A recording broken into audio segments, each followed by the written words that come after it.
Hello, lovely viewers. Today is another episode of the PTF Impacts Drive, and I want to say a big welcome for you joining us today. Today we are having an interview with a lecturer of the University of Ghana, the Economics Department, speaking to us on the topic, choosing a career in academia. Join me as we zoom into today's discussion. Hello, viewers. You are welcome to today's episode of the PTF Impacts Drive. Today we are having an interview with the board chairman of PTF and also a lecturer at the University of Ghana Economics Department. It's in person of Mr. Aduhene Tanoh. You are welcome, sir. Thank you. Welcome to. This is PTF Impacts Drive. Today we want to engage you on the topic, choosing a career in academia, since that's your special field you are in. That's a welcoming news. I'll just be happy to see many youths probably taking up work in academia. Yes, that's the goal actually for this interview. All right, sir. So let's begin by taking us through the journey into academia. If someone wants to go into academia, what should be the at least minimum qualification and what's the process to go through? So, for you to be in academia, you formally have to be educated. Okay. That's the most important thing. And you can take up work in academia from the graduate level to probably the highest level, maybe the university level. So we have people who probably prefer not to further after bachelor's degree, so they take up maybe teaching jobs at the primary level or GHS level.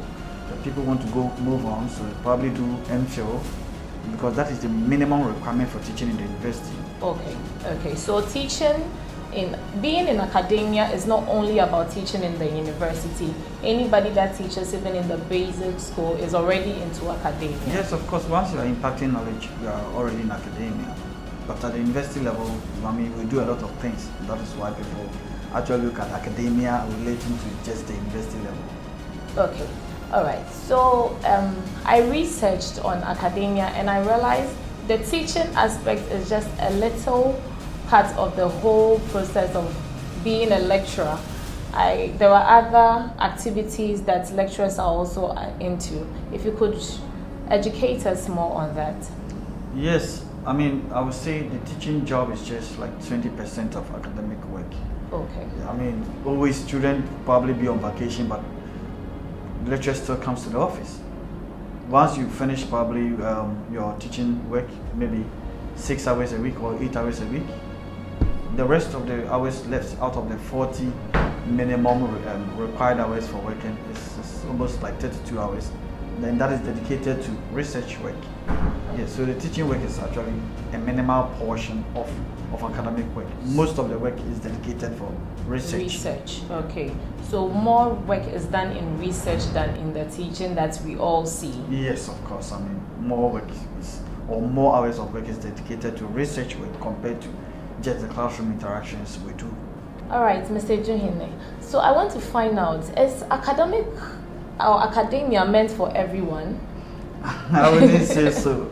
It's just like a calling, right? You should see it as teaching. You should see teaching as a ministry. Oh wow! You get it? Yes, it should be a calling. There are people who are born great teachers, and if you don't have the love and the passion to do it, there's no need for you to be here, because there are instances where you are provoked by students, you are provoked by your colleagues. How you even react towards it? You need that kind of emotional stability, emotional intelligence to be able to manage yourself. So it's not for everyone. Like I said, it's like saying that football should be for everyone. Not everyone is born a footballer. Okay, so you must have the passion. The passion should be there. Passion should be 99%. Oh, you get it? Yes. Okay, interesting. All right, if someone wants to come into academia, and does a person have to go into a subject that the person is very comfortable in? So let's say if I'm good at maths and I want to be a lecturer, does that mean I become a lecturer of mathematics? Oh yeah, you should have the love for what you want to teach. Okay. You get it? There are instances where people they follow their friends, probably want to do a particular course. you realize that you graduate with it and you realize you didn't even have interest in it at all. Okay. So what you want to teach, you should love it. It should be something you really feel comfortable doing or probably associating yourself with. You get it? Okay. Yes. So if you don't have a passion or the love to teach mathematics, then there's no need for you to go and even take up a mathematics job. Okay. The passion should be there. The love to do that particular job should be there. All right. So, Mr. Aduhene, I want you to take us through the rankings in the university or teaching in the university. Where does one begin from? Do you necessarily have to be a teaching assistant before you climb up the ladder, or how does the process looks like? Okay, so in the university we have various let me say ladders that you need to climb to probably become an emeritus or a professor. Okay. First, you start with a teaching assistant role, and that teaching assistant role we normally misconstrue that to be maybe national service people, right? Yes, so at the department level, you first start as a national service personnel. Okay. Then, that is after your first degree. So after first degree, you then move on to probably do your masters. So in the course of the master's degree, you become a graduate assistant, a research assistant in your second year. And then once you graduate, you will now become a teaching assistant. So from the teaching assistantship role, which is after your MPhil work, you then move on to probably become maybe a assistant lecturer position. So that means we mistaken national service personnel to be teaching assistants. Yes. Oh, That is a wrong. So teaching assistants It's are a not wrong necessarily classification. those who are doing national service. Yeah, sure. I mean, they are national service personnel. That's enlightening. That's enlightening. All right. There is a myth about lecturers or people that teach not being paid well, which actually scares a lot of people into going into academia. What will you say about that? You remember I first said that teaching you should have the passion to do it. You don't necessarily have to look at, well, the monetary side is there, but I would say that teaching is a well-paid job. Not just that the economic status of Ghana does not permit the government to probably pay teachers very well. But it's not a bad job. At least once you are in teaching, you should be classified as a middle status income earning person. That should be fine. But if you are somebody who likes to do a lot of research, you coordinate or probably do a lot of research, you are likely to earn more because you now become a consultant for government or international development organization like World Bank Project or USAID. They pay very well. Okay. All right, Mr. Aduhene. So, talking about yourself, growing up in basic school and even junior high school, did you see yourself becoming a lecturer? Well, I think, way back in primary school or probably JHS, I had wanted to become a pilot.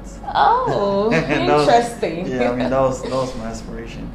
But diverting into teaching, I was actually motivated by one of my JHS teachers who used to teach me social studies.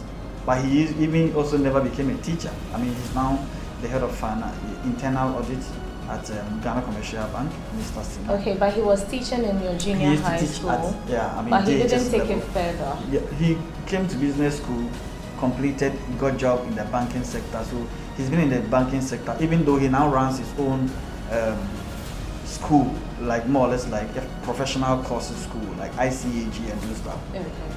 So he actually motivated me to it because way back in JHS, he used to give me notes to copy on the board. And I mean, he sends you, he gives you some small money. So I thought there was so much money in it. So I see. More or less like become motivated. But as I moved on to secondary school, well, I felt like teaching is not a bad job at all.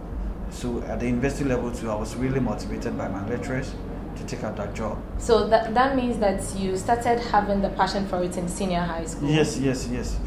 Way back from senior high school, the passion became, but it became more intense once I was chosen to do my national service at the economics department.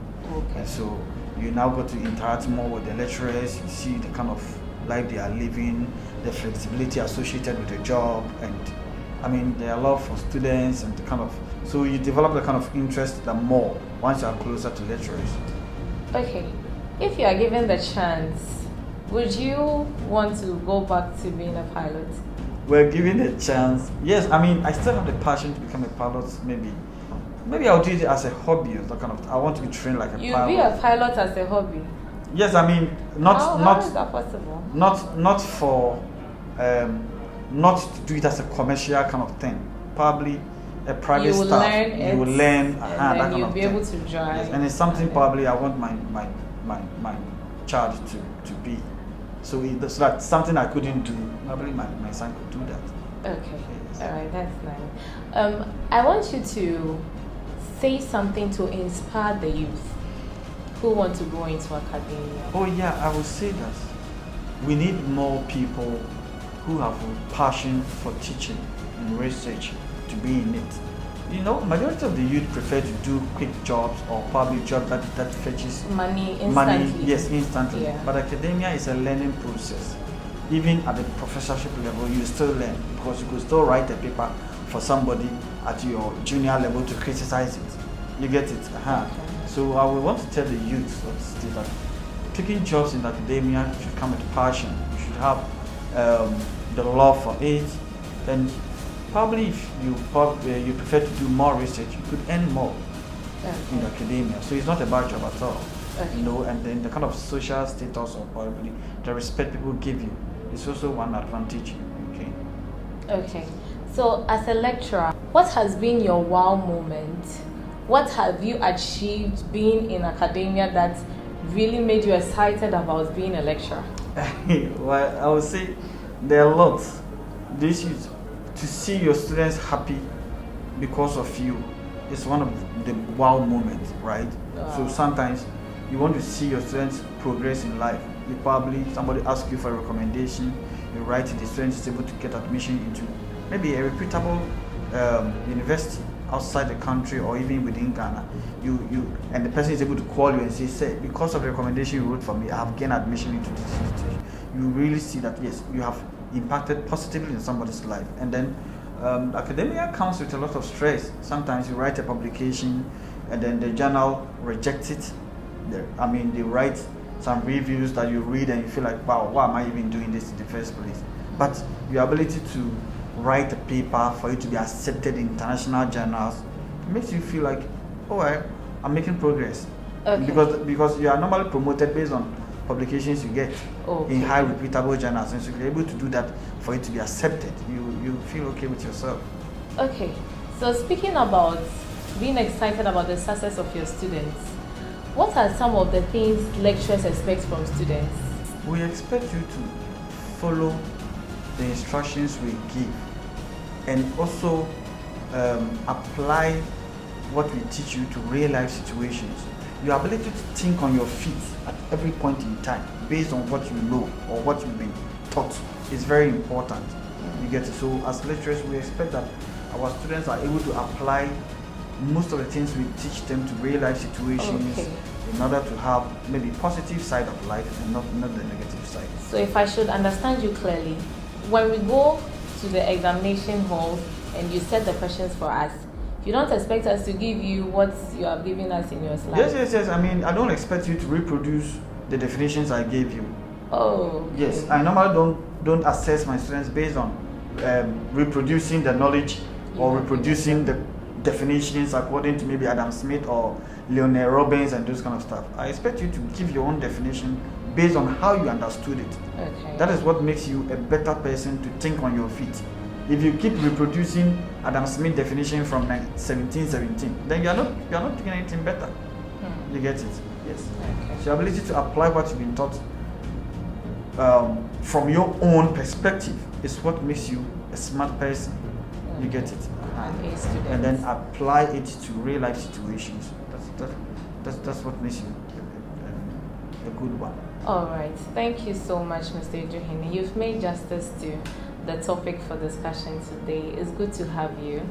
And I'm so grateful that you honored our invitation. Thank you so much.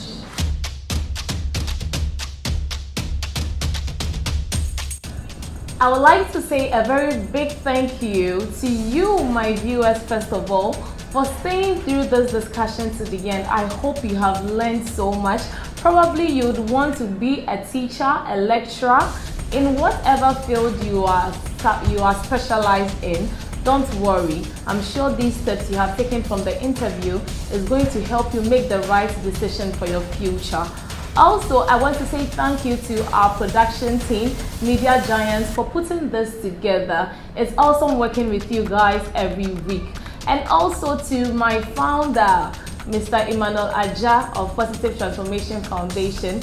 God bless you for making this happen.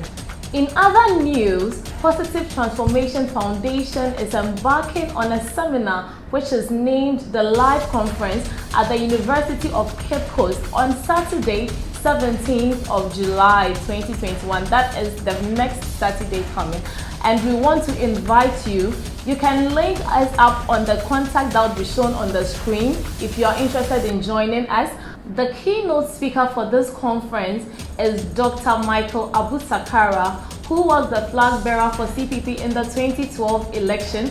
Currently, he is a statesman. He is ready for us, and he's going to lead us and teach us into whatever we want to know about leadership and then going into business. And also our guest speaker for today's interview, in person of Mr. Aduhene, would also be speaking to us on the conference. You actually don't want to miss this. So save the date, get in touch with us, and then join us as we go to the University of Cape Coast. For now, it's a bye-bye, and I would see you next weekend. Thank you for staying glued to this channel. Subscribe, like, comment, and then share with your friends. Have a blessed weekend.